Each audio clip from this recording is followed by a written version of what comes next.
लागत हर दीजी होता चुमावन मड़ावा में रोवता यार। लागत हर दीजी होता चुमावन मड़ावा में रोवता यार। करी हम का सखी, करी हम का सखी, करी हम का मजबूर बैठल बानी हरदी के पीढ़ावा पछूटा ताटे 5 साल के प्यार। मजबूर बैठल बानी हरदी के पीढ़ावा पछूटा ताटे 5 साल के प्यार।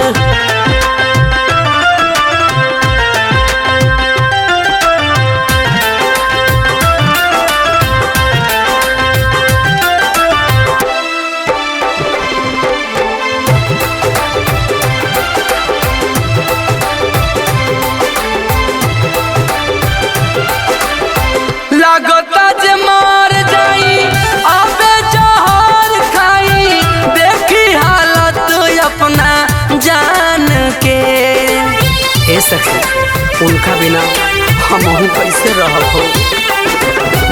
पगल न जिए पाई पगल के बिना, देखी न जे अपना जान के। देखी करे जा फटे यार जब रोवा ताटे सुसुकी पुका भार। मजबूर बैठल बानी हरदी के पीढ़ावा पछूता ताटे 5 साल के प्यार।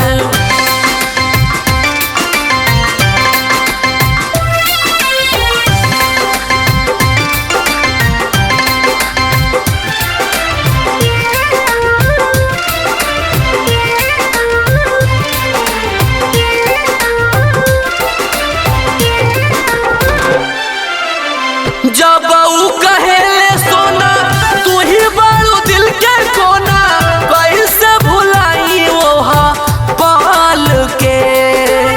अब हमरा के सोना के कही, ए सखी सुना ना। कितना मजबूर बानी उनका से दूर बानी, कैसे बताई सूरजमल के।